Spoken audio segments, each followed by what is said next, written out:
x divided by 2. Okay, here we go.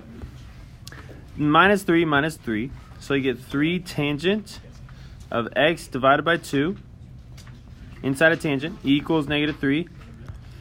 And then we divide both sides by 3. So you get tangent x divided by 2 equals -1. Right? Okay, so what value of the angle inside there would give you -1? Again, I think of my unit circle. Which which set of coordinates on my unit circle would give you a -1? I know that right here I would get a positive 1.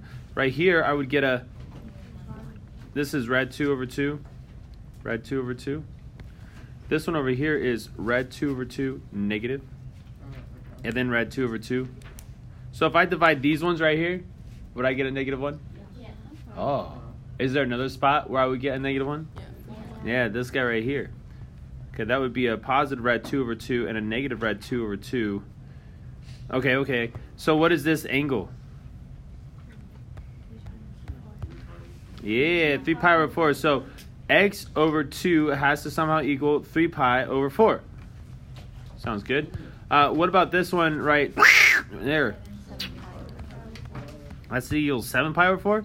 So we got x divided by 2 equals 7 pi over 4. Now remember the period for tangent? Yeah, so we would have to add pi n to both of these to include all of the angles that works.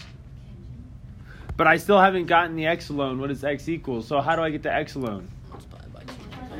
Multiply both sides by 2. So I would get, times 2 would cancel those out because they do.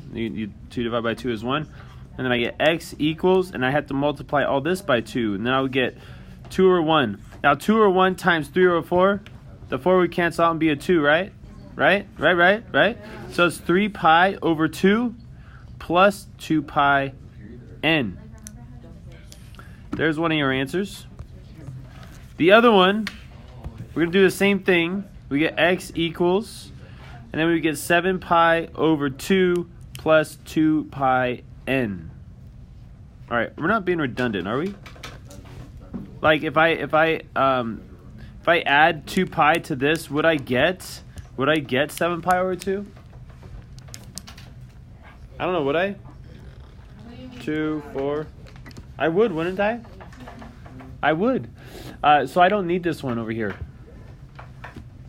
This one's being extra. I don't need that. Because I can get 7 pi over 2 with this one. Agreed? Agreed.